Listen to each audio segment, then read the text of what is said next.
Young people are not born knowing how to always be fair, how to always lift each other up and bring out the best. They're not born knowing how to stand up for themselves either. Where it is the adult's role, I think, to bring them back toward the values we want them to be, to be good human beings. I've heard parents say, that's how I handled my bully. I just gave him one good black eye and he never did it again. That may actually be true, but we're trying to raise law-abiding humans in a civil society. And that doesn't work so well as kids get older. So wouldn't it be nice if we could teach all the kids on both sides of that, like different ways to handle their anger, different ways to feel social power, and then different ways to respond to people that abused power. Seeing the roots of bullying behavior in the preschool and pre-K. Well, the first thing brings the mom radar up is I'm not going to be your friend anymore if you do such and such. Yep. Or you can only sit with me if so-and-so is not part of the group. And I couldn't believe that it was happening among 4-year-olds. Today, we are going to talk with Signe Whitson, who is the Chief Operating Officer of the Life Space Crisis Intervention Institute, and she is also the Director of Counseling at the Swain School, and she is an expert in the area of bullying. So today we're going to talk about all the dynamics that are at play with bullying and have some really good ideas and strategies about how to deal with that in your school, at your home, and just be able to help our younger generation navigate the social world and social thread of our lives. So we're really excited to show this episode with you guys. So enjoy. I guess I kind of knew that bullying would be a kind of interesting topic that people would really jump on and really want to hear more about. But I also think it's kind of controversial and it has a lot of dynamics at play that make it really hard to navigate that world. So I'm curious what interested you to navigate that world, and because you've done a lot regarding bullying, and that's where a lot of your writing comes from. And so I wanted to start with there because that is it's a sensitive subject and tough issue. Yeah, no, that's a really good question. I feel like I have to think back a little because I don't know what truly sparked my interest. I mean, by the time I started doing work in the area of bullying prevention, I'd probably already been working with young people for about 10 years, but I can't say it was the primary issue among the kids I was working with. It has something to do with the fact that I've worked with kids, and this is where bullying is taking place and where the roots of bullying happen. I'm sure it had to do with the fact that I'm raising 2 daughters, and I was watching when they were 5 years old, 4 years old, as young as 3, seeing the roots of bullying behavior in the preschool and pre-K. And I want to be careful to say, I don't think there was bullying happening, but I saw the roots of the behavior. It started. Can you elaborate on some of those roots? Because that's really, I know I've heard stories of those types of things happening, but I'd be curious to kind of hear what you had to say, what you've seen. First thing that, brings the mom radar up is I'm not going to be your friend anymore if you do such and such. Yep. Or you can only sit with me if so-and-so is not part of the group. And I couldn't believe my ears. I couldn't believe my eyes that it was happening among 4-year-olds. But the 4-year-olds are human, right? And they're part of this very natural human dynamic for power. And sometimes, at that age, especially, power comes through social power. That whole, need to, I can prop myself up by pushing someone else down, or I have control over the group based on who I exclude. I wonder if that has a lot to do with because we have this need to affiliate and find our part in there, and maybe I don't know what drives it, but that we have to compete for that rather than come together. No, I think that's true, right? There's an evolutionary pull, right, to be part of a group. Like we don't have so many resources, it's bred in our DNA. It's got to be, right? Yeah. That's got to be a part of it. And very strong needs for power and control. So if we frame it like that this is very much part of our DNA and part of human nature, I think I just became very aware that these are some natural instincts among young people, but adults have a really important role to play in terms of channeling the instincts. How can we, it's not bad for a young person to want power and control, but how do we help them channel that toward kindness and inclusion instead of toward there can only be one queen bee and I'm it and the rest of you are here? Is there a need for power and control? Do you think we're really talking about, or what we're hoping is that it's more about power and control over ourselves rather than over others? Or is it kind of, but that gets mixed up? Or I think they get mixed up. I think my observation of young people is there is a real need for that social dominance is an instinct that a lot of people have. And again, that's not necessarily a bad thing, right? Leadership is not a bad thing.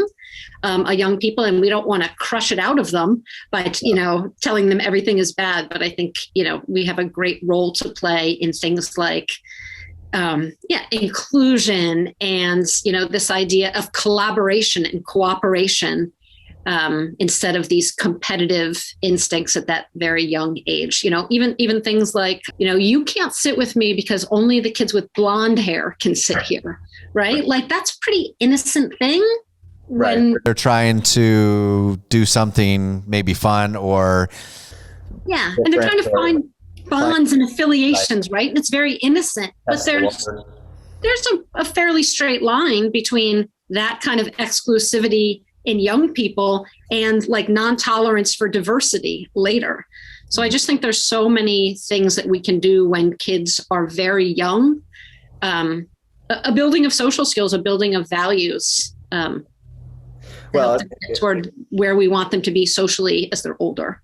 So the first thing I hear you saying is it's kind of natural for us to kind of display these behaviors because that has to be the explanation of why it's happening so young. But if we just let them try to figure it out themselves, unguided, unsupported, whatever, then those things tend to go down the wrong path or get out of control pretty quickly. I'll put it to you this way. Like I'm all for certain aspects of free range parenting. There's lots of things I like about letting young people explore and take risks and make mistakes. But I would also say that young people are not born knowing how to always be fair, how to always lift each other up and bring out the best. They're not born knowing how to stand up for themselves either. Right. So there are definitely certain times where we see kids going astray, right, or acting cruelly, where it is the adult's role, I think, to bring them back toward the values we want them to be, to be good human beings. And that adult role doesn't have to be stop doing that, don't do that. It could be just having a conversation and pointing out what's going on and having kids talk about it or comment on it or share their thoughts. So that becomes the teachable moment rather than I gotta just shine the spotlight on you and say you did something really bad. Yeah, absolutely. I think that kind of, punishment model or humiliation model doesn't change the power dynamic. Maybe it makes kids be a little more sneaky and underhanded so they don't get caught by the adult.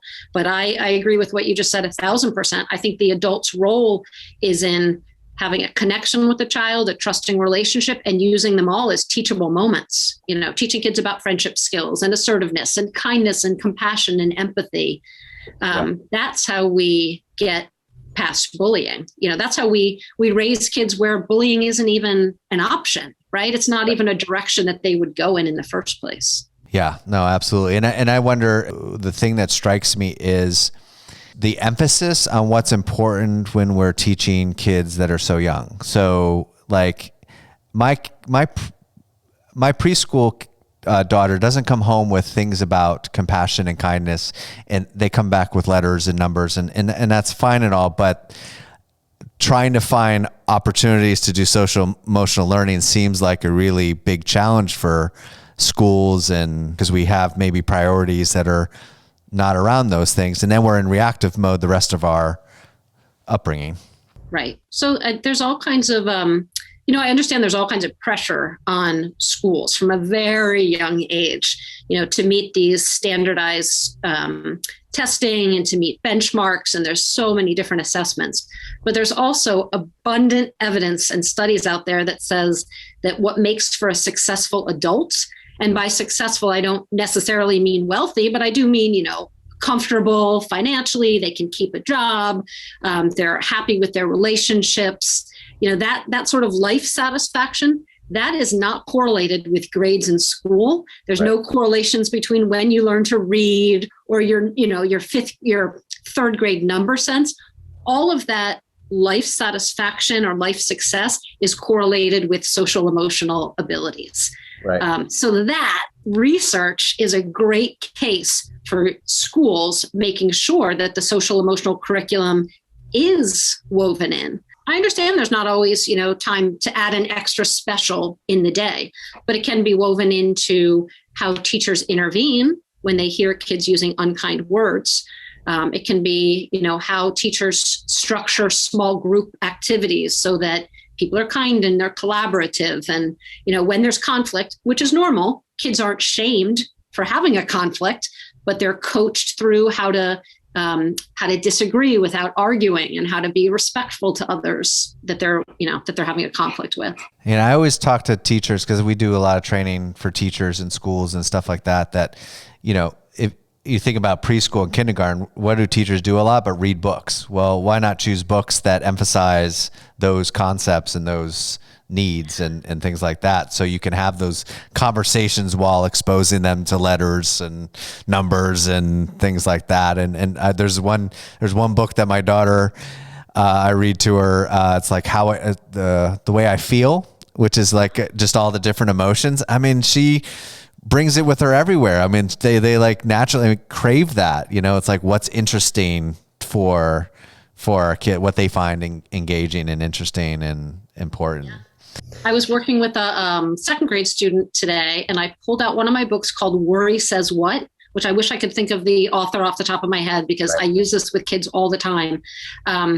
But I don't think in the 4 years I've known this child, I have ever seen her so attuned and focused and engaged as in reading this book. And to her, it was a story, but it was very obviously a story about worry and the power that it holds over young children. And it showed how the main character sort of made those worries shrink by talking back to them. But anyway, yes, literature. I would take a guess or an assumption that if we went back and brought that second grader on this show and we asked her about why that was so fun for her, she could probably identify that something about it appealed to her, given that she probably relates in some way to what that character was experiencing in that book, more so than if you talked about a book that had nothing to do with emotions and things like that. So. I mean, as this is a little off the topic of bullying, but as a school counselor, I'm working with kids on the topic of anxiety all the time. And yesterday, she and I spent a half hour sort of dissecting a series of worries she had. And it was, she kind of listened and then she kind of started to cry again. But right. Today with the book, yeah. It was like, and can I come here every day, Miss Signe? But back to the topic of, social emotional skills or bullying, there are so many books available. Yeah. The one I said, Worry Says What, is just one, but like Trudy Ludwig is a fantastic author. And I think most school counselors know the Julia Cook books. Okay. Kids love them because the characters are silly and relatable. And it feels like it's a story that's just entertaining. But there's, like you said, there's all these things that resonate. So you can teach your literacy skills while you are adding the social emotional skills right in there. That's awesome. We need to probably set up like a library for, teachers need to know, like have that library. So bullying, I have found to be really hard to define. It is something that is often misused, misunderstood, and actually, because of that, makes things way worse for the kids that we throw that label around. And you have a very unique way, or I don't know if you have just very great, a really nice way to define that. Is it rude? Is it mean? Is it bullying? Could you go into that a little bit? Yeah, absolutely. So I'll tell you just a little quick story about how this started. I was in a grocery store. This is going a while back now, and I distinctly remember it was the fall. I was looking at apples, and a woman came up to me and said, "Oh, Signe, I just realized that you do work in the field of bullying prevention. That's so wonderful. You're never going to believe what happened to my daughter just yesterday." And I am the kind of person that was like, "Oh, this is going to be a heartbreaking story. I'm going to cry in the middle of the grocery store." I was like bracing myself at the apples. And she said that her daughter had gotten off the school bus. This was, I think, like a sixth grade, early middle school daughter. And she said she got off the bus, she got home, and she had mulch and leaves all in her hair and in her hood. And I said, "Oh, wow, was she really upset about it?" And the mom said, "No, she thought it was funny. This boy had thrown the mulch and leaves when he got off the bus, and she threw them back at him. The nerve of these kids." Right. And I said, "Oh," and I'm imagining like this one girl getting off the bus and this horde of boys that are, ganging up on her. Yeah. So I said, "Oh, was it, a whole bunch of kids?" And she said, "No, it's just one kid, one boy who lives in our neighborhood." And then I'm thinking, this poor girl probably gets harassed by this boy every single day. So I asked about that. I said, "What's their relationship usually like?" And the mom said, "Well, they're friends. We have a really strong family friendship. We have our holidays with this family." And I said, "Oh, so is this the first time that this has ever happened?" And the mom said, "Yeah, it's the first time, but it's going to be the last time, because tomorrow I am going into the principal. I'm going to demand a meeting. I'm going to make sure that he's disciplined." And like, that was the point where I was just like, wow, Right. Like I need to go back to picking my apples. I didn't lose my composure as I thought I was going to, but what I did realize, like a lightning bolt, was we really need to make sure we are distinguishing between behavior that's rude, behavior that's mean, behavior that's flirtation, which is what I think was probably going on in this case, and behavior that is bullying. Because I'm imagining this principal, a very busy school principal. Yeah. Right. And he's probably going to want to be attentive to his parents. He or she is going to want to make sure that children aren't bullied in his school. But if we are over labeling everything as bullying, putting all unwanted behaviors into the bullying basket, we're going to really be in trouble, right? Because adults aren't going to have time to listen to it. It's going to be the little boy who cried wolf phenomena. Kids aren't going to have the skills that they need to know how to handle everyday run-of-the-mill rudeness, or, when a friend is mean to them, if they're immediately thinking that, we have to go to the nth degree to handle bullying. So anyway, that was my like lightning bolt moment, that we've got to do a better job defining things. Do you feel like by making a broad general everything's bullying and we're not actually trying to understand the behavior, then that is what makes things really challenging, because we're not going to really understand what to do. And so it breeds kind of this tit for tat, like, I got to make you pay for hurting this person. And it leads to, almost kind of makes things much more challenging, much more worse for each of the people involved. Yeah, I do think so. It's a bit of a hysteria factor, like just inflating everything to this, level where we don't recognize that sometimes kids do things by accident and they hurt other people's feelings. And that's really different from this intentional nature of bullying. Yeah. I also, maybe this is kind of wrapped up in your question, like, I really feel like the word bully, we should use that as a verb. It is something that young people do, as opposed to using it as a noun, where we just take a child who made a mistake, as children do, who chose a wrong path. And when we slap that label bully on them, it sticks with them. It gives adults kind of an excuse to say, whoa, that kid's a bully, and to alienate them. When if that child was bullying as a verb, what they really need is adults to reach out to them and to connect with them and to teach them new skills. And as opposed to the alienation. He's a bully. Let's kick him out. Let's use our zero tolerance policies. Yeah. And how does that kid get out of that label? If it's really hard, right? And I think that's a good distinction, because if you see it as a verb and you don't attach it to the person per se, then that person becomes redeemable, becomes able to learn from it, and it gives us hope that we can make change. Yeah. With those. We focus on the behavior, not on the character of the person. Right. And let's not act like the character of a 6-year-old or a 9-year-old or a 13-year-old is set in stone, right? They are works in progress. That's why we teach them and we parent them, right? Because they're in the thick of their development. So we want to make sure that we're looking at the behavior and trying to mold the behavior instead of just figuring out like, once a bully, always a bully. We've written this kid off. How would you define to bully, or how would you distinguish between the three that we've identified? And flirtation, of course, pick on the girl you have a crush on in the playground. Right. So I always start, and I do this with my students as young as first grade, but I teach this through the middle schoolers also. I talk about rude behavior as something that happens inadvertently. It's inadvertently saying or doing something that hurts someone. So the biggest thing with my young students is they'll say, Miss Signe, Joey got in front of me in line. He's a bully. Right. And they say it with all kinds of seriousness. And maybe this is going back to what you said before, like their parents have said it with so much gravity, don't you let anyone bully me, that as soon as something goes wrong, they think that that's what it must be. Yeah.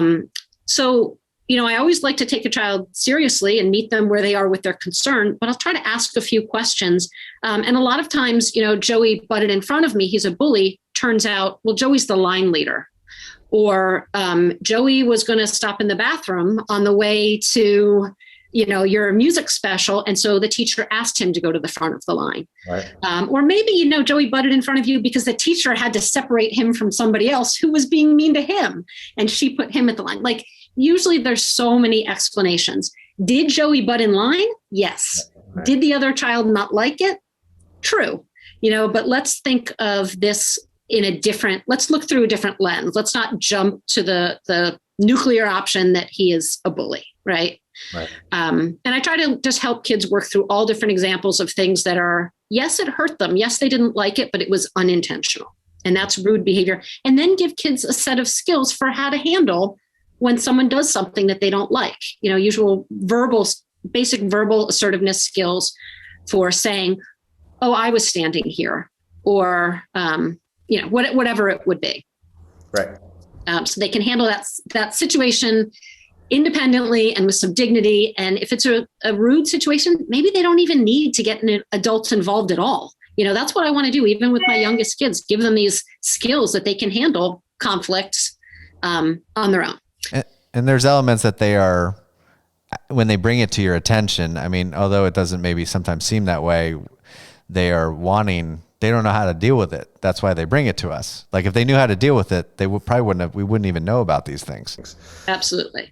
So also the answer is not to say, don't be a tattletale, right? Because they're looking to you for some skills. Right. So let's make everything a teachable moment, right? And again, this doesn't have to be a social emotional special that's inserted into the kids' schedule. This is just the ongoing coaching that teachers and parents can do all the time to handle conflict in the moment.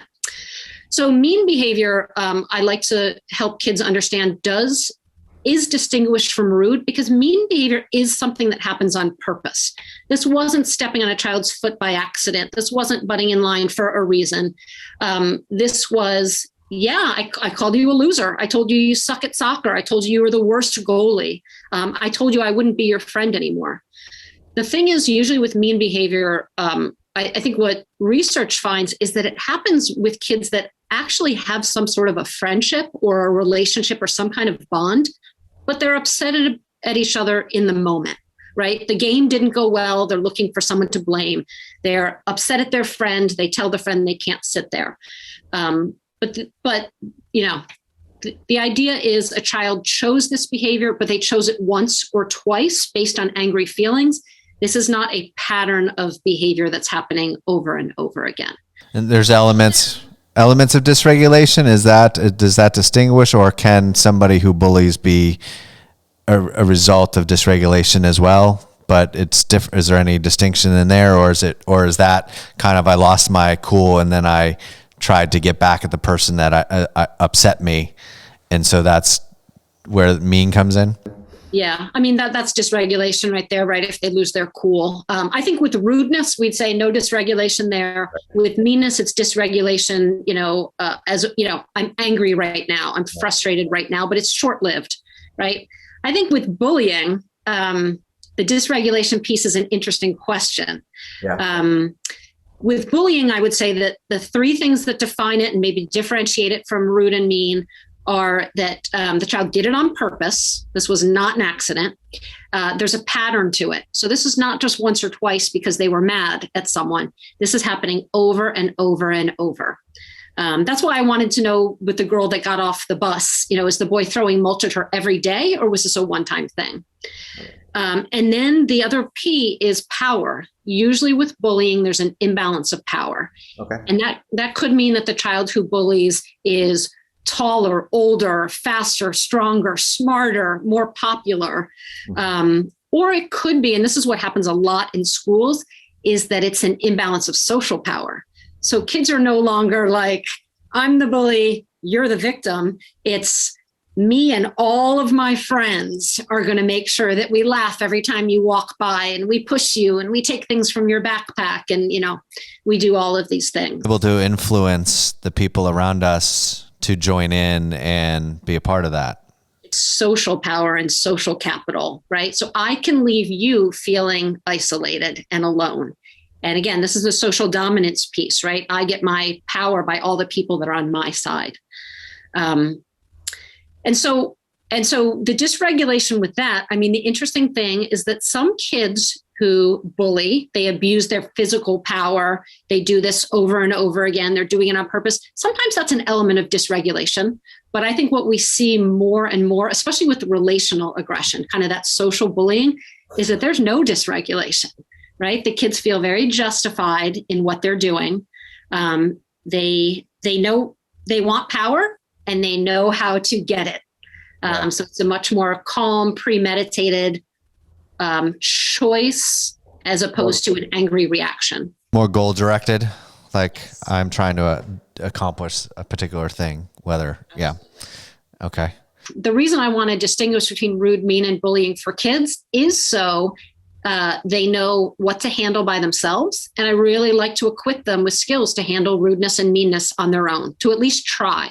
Yeah.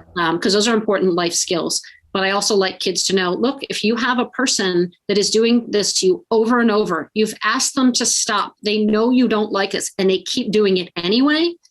There's a bullying dynamic. And that's when you actually need to get an adult's help, because they've got you in this imbalance of power, and you can't handle this all by yourself.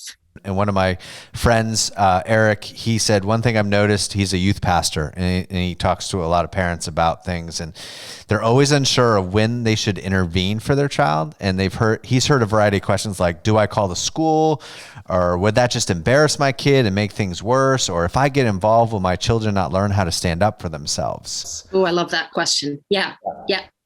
And that's such a good question. So when I ask kids, why didn't you tell your parents about this? They will say things like, I didn't tell my mom because I thought if I did, she would rush to the principal, like the woman from the grocery store, right? And things would only get worse for me, because kids don't want to be called a tattletale or a narc or a snitch or anything like that. Yeah. Or I also hear kids say, things along the lines of like, school is really hard for me, or, whatever social setting is really hard for me, but it's embarrassing. My parents think the world of me, and I'm embarrassed to tell my parents that I'm not as socially successful as they think I am. Right. And so I also ask kids, like, what reaction do you want from a parent? What would get you to tell them? Mm-hmm. And the overwhelming thing is kids tell me, I just want them to listen. I don't want them to feel sorry for me. I don't want them to rush in and solve it. I don't want them to call the other kids' parents, but I would like them to listen and maybe give me some ideas on how to get through this. So, so my answer to, your friend, the youth pastor, of like to intervene or not to intervene, there is no totally clear answer, but I think, what I've learned from kids is they do want our help, but they don't necessarily always want it in that you go solve the problem for me way. They want us to listen, give them some empathy, teach them some skills, maybe practice the skills with them, and let them try to handle it in their way, at least first. So I think also built into that question is that word intervene. Really, I think I'm not the person who asked the question is not here, but intervening really means, when do I go in and take care of it? Like, when do I go in and solve it? When do I go in and talk to the principal and all those things? Because like what you're saying, intervening can look in many different ways. And one of them is to just be supportive and listen and maybe teach your own child how to navigate that situation. Yeah. So let me go back to the example of the woman in the grocery store, right? Like, her thing right away was, this happened, I'm calling the principal right away. So to her, I would have said, like, let's talk about what's really going on here. Maybe, taught her to think about the differences between rude, mean, and bullying. What's really going on here? Dissect it. Ask her daughter questions, right, about how she wanted to handle it. But if that was a pretty mild situation, right? There's some leaves and some mulch, and it happened one time. I think if parents are aware of this purpose pattern and power dynamic, and they realize that this is going on, and their child has tried to stand up for themselves, and nothing's working, then, there might be times where a child is still saying, Mom, Dad, please don't tell the principal. And the parent would say, you know what? We can't just let this go on. This is not going to get better on its own. So you and I brainstorm on how we want to handle this, but we do have to do something, right? So I think that parents do have they have a large role. They have a judgment call. And maybe another thing I'll say is, like, there's definitely concrete steps that parents can take to encourage their child to tell them what's going on. There's a statistic out there, and I'm not going to get this exactly right, but there's something like, before most kids tell their parents that they've been bullied, the incident has happened. There's like 60 different incidents or something like that have happened before they tell their parents. And this is not for little kids. This is for like middle and high school kids. Right. And the answer to that, I think, is, or the remedy to that is, like, how do parents make themselves approachable? How do they know how to keep their calm, avoid freaking out, thank the child for trusting them, communicate that what's happening is not just a normal part of high school. This is bullying. This is different. They don't deserve it. You're sorry that this is happening to them. And then start this like problem solving process that empowers kids. One of the things that like makes me so upset about bullying, like just puts the lump in my throat, is how it makes young people, it like saps their power. Yeah. They feel hopeless and helpless, and like there's nothing that they can do, and they're just somebody else's victim. So I really, I like the idea of parents becoming their child's sounding board, but also, someone to bounce ideas off of. Have you tried this? Have you tried that? Let's do this first, then let's do plan A, plan B, plan C. So I think when parents take that role with kids, instead of just being the person that rushes to the principal, but of being the listener, the empathizer, the problem solver, the barometer of what's normal versus what's not, I think it actually gives parents a much better idea of how to help, and then when it is that you need to go to the principal. It's not always go to the principal. Sometimes it's finding a teacher that your child is really connected with. Sometimes there's other things you do, like helping your child cast a wider net and helping them find a supportive social group, It could, and that answer could come from the kid, right? So like, I mean, I could go to the principal, but maybe you know of somebody that would be better for us to go talk to about this or whatever. And maybe since this is happening in gym class every day, it's actually, and you really like your gym teacher, maybe it's going to your gym teacher, or maybe it's figuring out how to be in another gym class, Another thing I wanted to say is I think because bullying makes young people feel so hopeless and drained of their own personal power, I think it's really important to give kids problem-solving skills on their own, because if adults are always rushing in and solving, we're just leaving kids in a still powerless position, right? And if adults are just trying to change the behavior of the child who bullies, instead of giving the victim or the target their own set of skills for standing up for themselves or for, choosing to spend time with different people or whatever it would be. It's such a powerless position to wait and hope that the child who bullies changes, Right. Yeah. And if their tactics are working, chances are good they're not going to change. So that just leaves their target feeling even more powerless.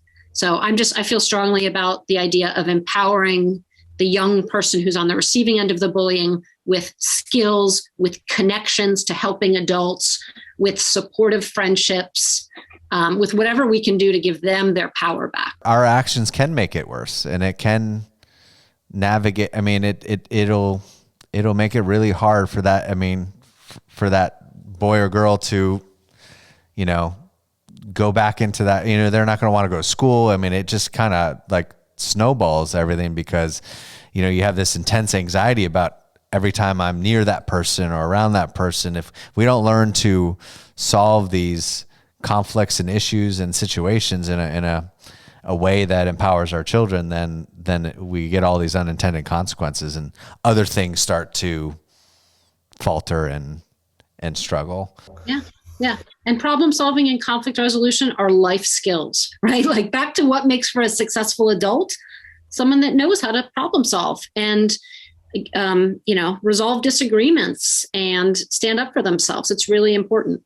Would you say that there's an element of cognitive development that has to occur before you would really define something as bullying, or when that starts to take shape, or because of the intentional aspect of things? And I would imagine that it requires some cortex driven function to really bully in terms of the way we're defining it here. So there's all different kinds of bullying too, right? There's the physical bullying, right? And that's all my parents ever warned me about, right? It was all sticks and stones, Sure. But nothing other than being punched or kicked was bullying. But I think, what requires a little more, prefrontal cortex action and premeditation is the social bullying, the social dominance, the exclusion. I do think, reactive young people call each other names. Mm-hmm. They hit when they're angry. They see that it has an effect on other people. Yeah. So it's, and there's the dysregulation piece, right? Again, because they're not premeditating it or planning it, but they also know that it works in the moment. Mm-hmm. But yeah, I think the relational bullying and I think the cyberbullying, which is usually an extension of bullying that's happening in person. Yeah, those are a different level of development for most kids, different level of sophistication.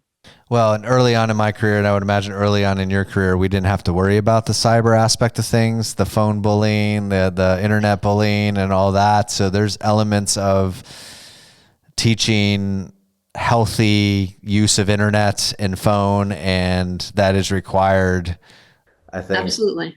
And earlier than you would think. Every year I'm like, I'm going to teach this in middle school. You know what? I'm going to start this in 5th grade.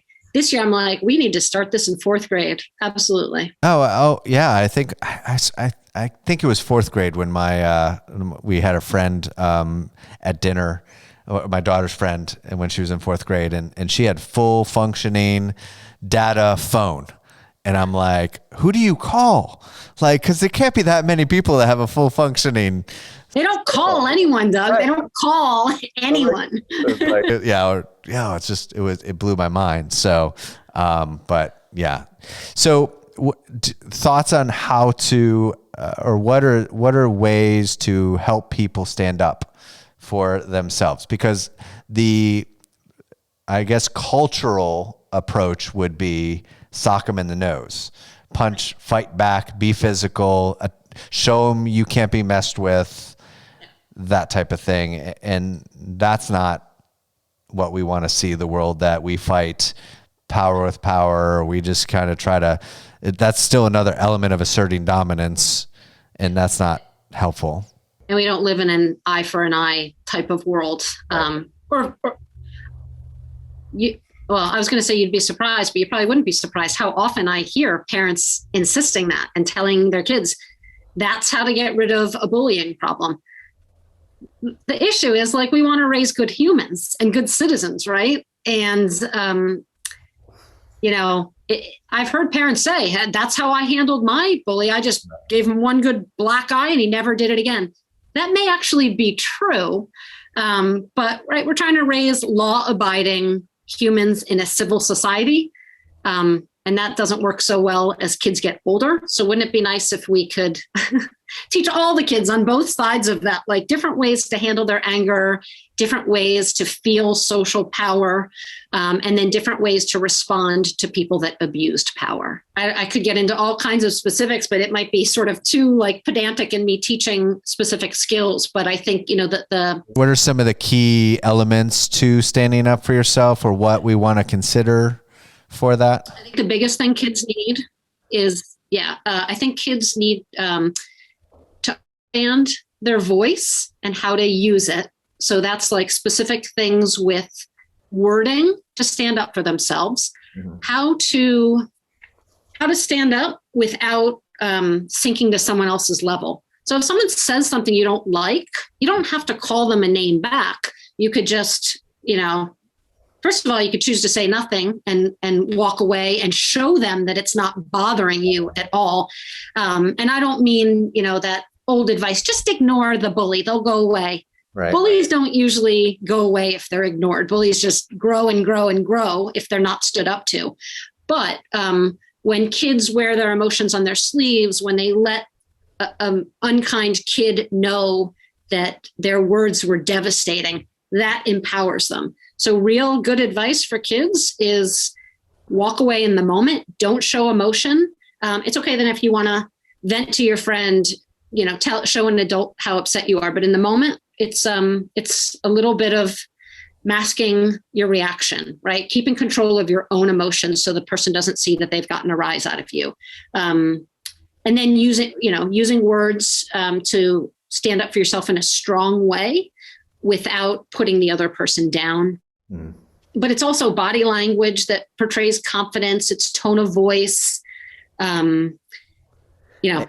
so many different things that kids can practice along those lines. Well, and I think practice is the key word, because this is not something that you just sit around and tell them, this is what you need to do, and then walk away. This is something that we have to get good at, because even going back to the bad advice of just punch them in the nose, if my parents said that to me, that doesn't mean that I would be able to do it. Like, I wasn't a big fighter or, aggressive, this just wasn't my nature and within really my skill set to go around and knocking somebody who's way bigger and stronger than me down.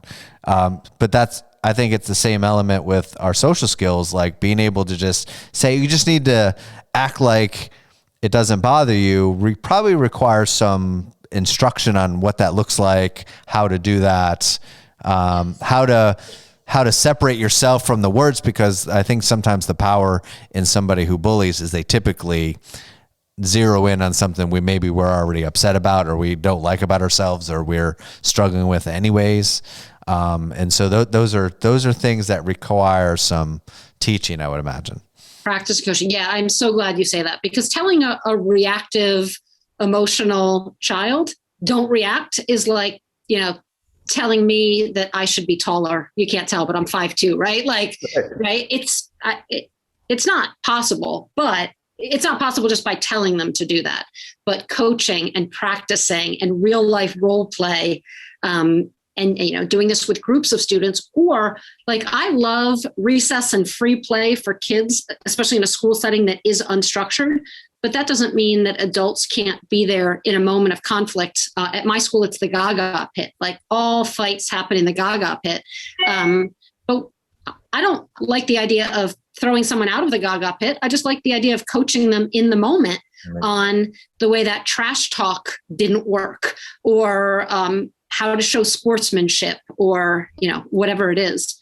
But you're absolutely right. It's not just telling kids, it's practicing the skill. YouTube is great for showing kids videos of what it looks like to just kind of like not show someone that it bothers you, or to use a sense of humor and to be able to laugh at something.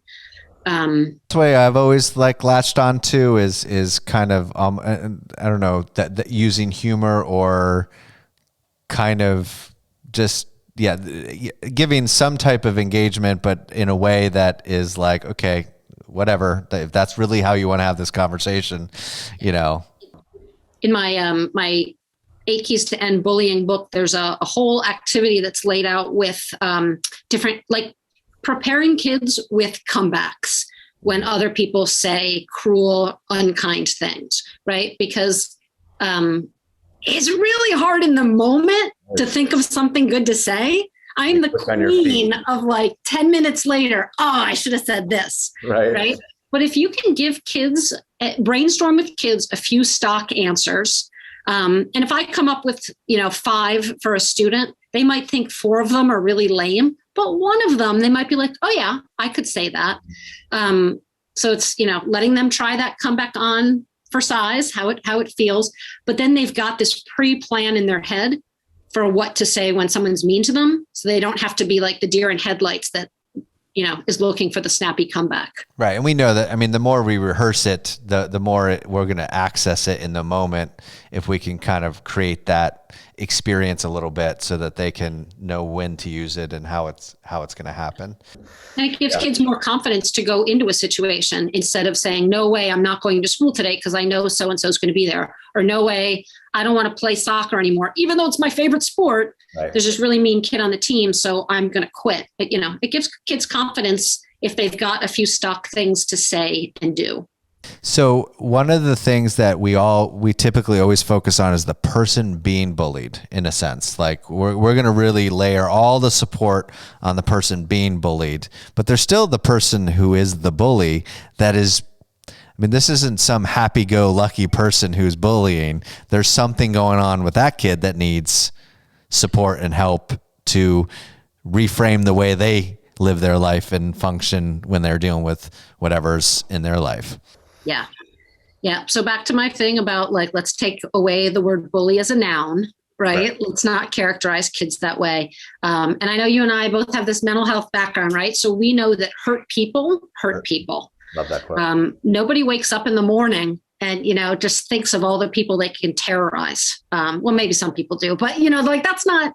But they're still they must have a lot of hurt and pain to wake up that way. You don't come out of the womb being a bully. No one's born that way, right? This comes from a place of usually feeling very hurt and wounded, powerless.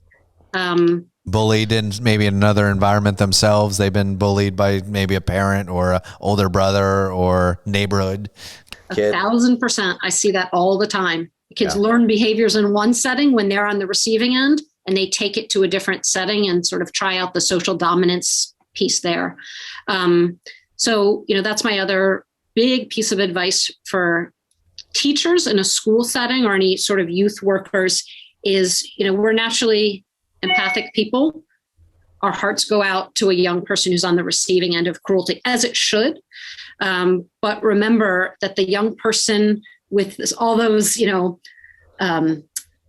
superficial behaviors that are, appalling. Yeah. They're the ones that really need us, right? They probably need us the most. And if we can reach out to them instead of saying, bully, you're alienated, I'm not going to help you, you're suspended.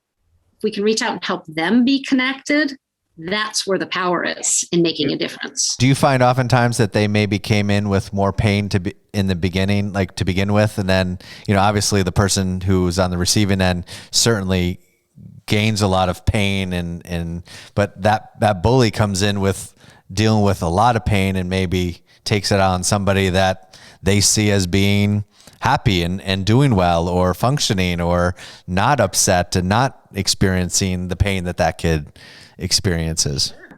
Yeah, absolutely. And I'm gonna bring you down to where I'm feeling. The thing is that, that dopamine burst in the brain of someone who, abuses their power and is cruel to someone else. It feels good for about 2 seconds that you've taken somebody else down a peg. Then that dopamine burst goes away, and then they're feeling just as low and powerless as they were before. Right. So they can keep being cruel and going for that high, or we can give them that high because we give them a connection, right? We treat them with some kindness. We show them other ways to relate to people and to get that dopamine burst without relating to them by being cruel. In those bullying type behaviors that you see in kids, there are strengths or skills that are present that if you just reshaped the focus and the goal or the skill, what you're trying to do, you would actually, get a better dopamine burst by doing it and using it in a pro-social way or a healthy, supportive, helpful way.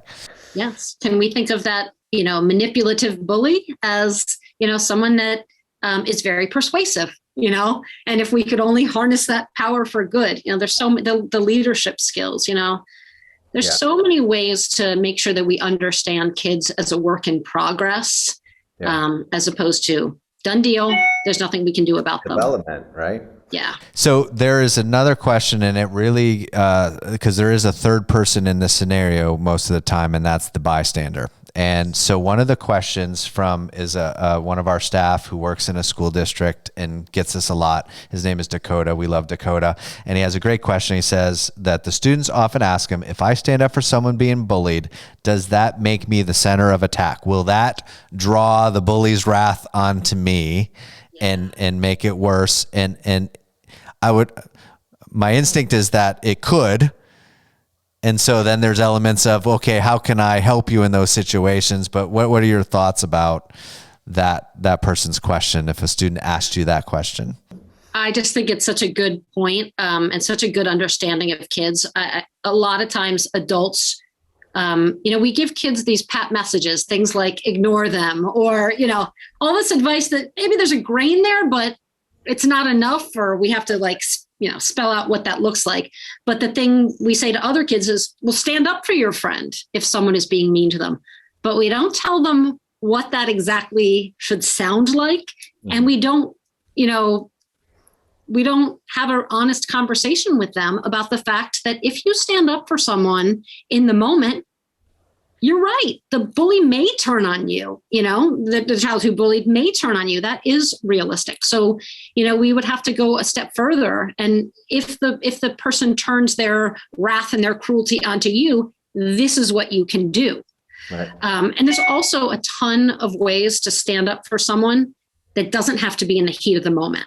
Right. One of the biggest things I tell kids is I understand why you couldn't say anything at that time. But afterward, take them aside and say, I heard what he said to you, and that's not cool. Or, just because he said that doesn't mean it's true. Send them a text that says, do you want to hang out tomorrow? Or do you want to sit with me? Save them a seat on the bus. There's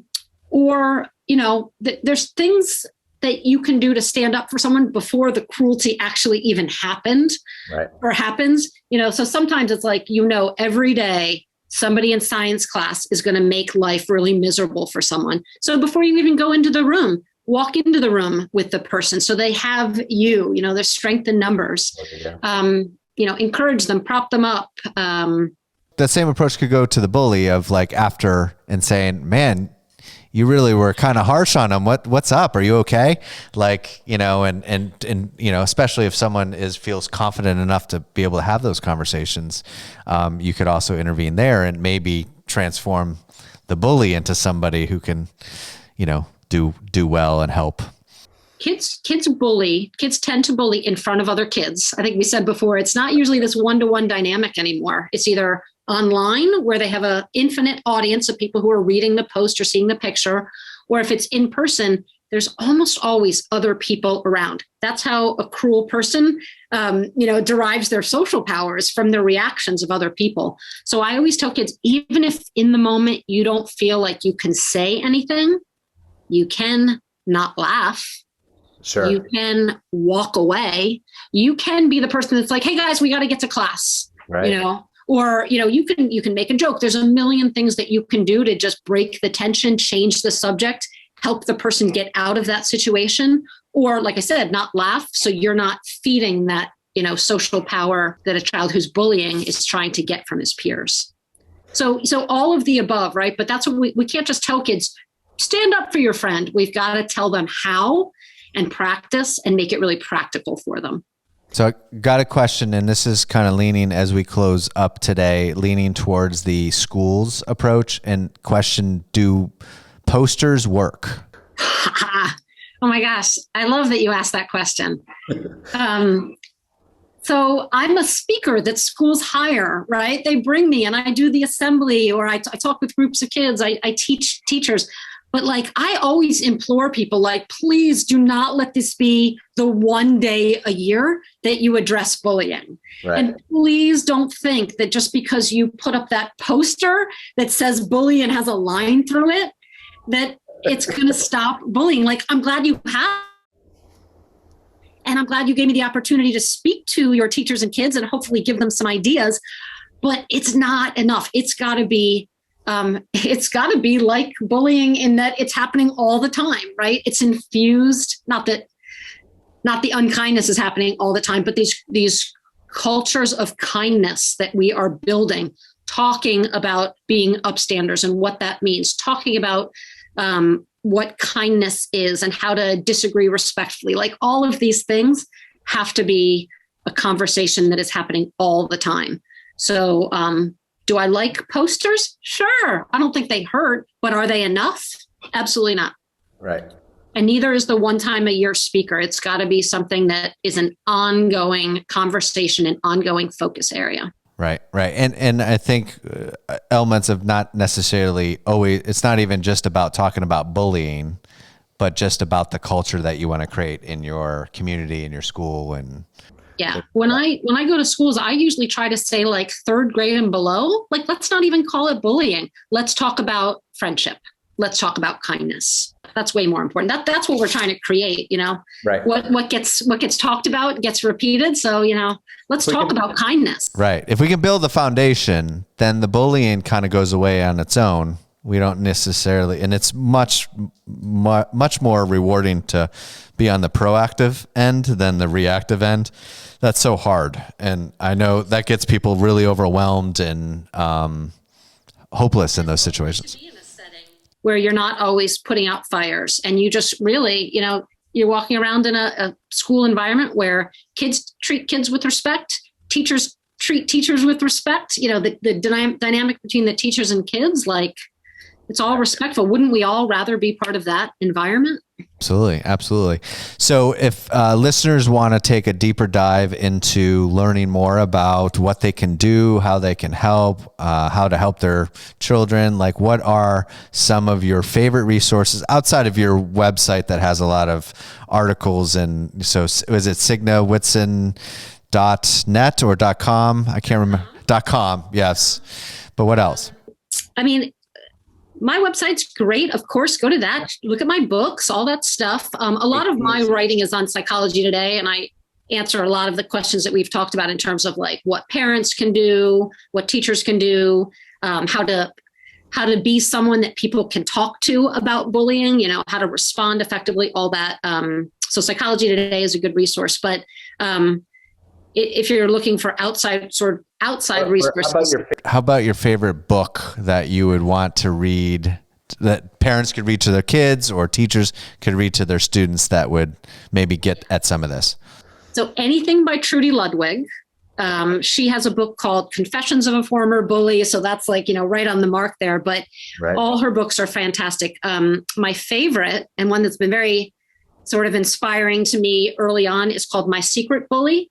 It's a great one for the upper elementary, I'd say 4th and 5th grade. It's all about relational bullying and friendships that turn into frenemies and how confusing that is for a young person. It's easy to say, oh, big bad Joey, like he's always mean. But what happens when your best friend starts to exclude you or tease you in a cruel way? So My Secret Bully by Trudy Ludwig, that's probably at the top of my list.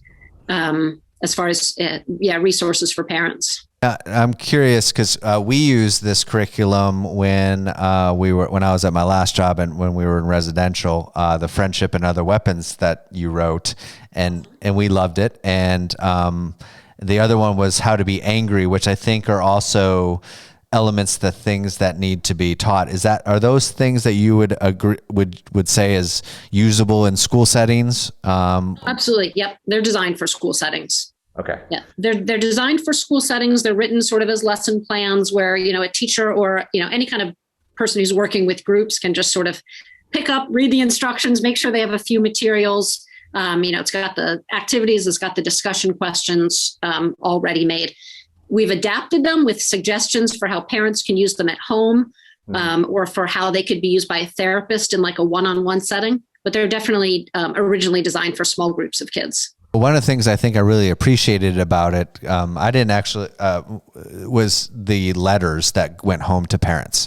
And I thought that was very a great thing because I think, also because they were in residential, so they were away from their parents. But I think even in a school setting, for parents to be aware of what your kids are learning and what we're talking about and to be a part of that process, I think is powerful. So, and there's so many things that, just watching TV with your child or reading the bedtime books, there's so many things that you're going to talk about in school, these lessons. And if you can have parents reinforcing that at home and bringing up real life examples, it just makes it all work better. So the child's not hearing it once, they're hearing it all the time. They're seeing it, the behavior modeled by the adults in their landscape.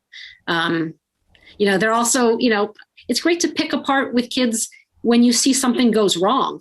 What do you think it was that person said or about the way they said it that made the situation get so explosive or get so tense? So right. I love that. Have conversations about it all the time. Yeah. Awesome. Signe, it has been a blast. I'm so happy to have you on, and it was good to see you outside of just the social media aspect of things. So I hope you and your family continue to do well, and you keep doing well with your career and everything. So this was really powerful for me, and I know it'll be powerful for our listeners. So thank you. Fantastic. Thank you so much for this opportunity. It's a real pleasure. No problem. Stay healthy. Take care.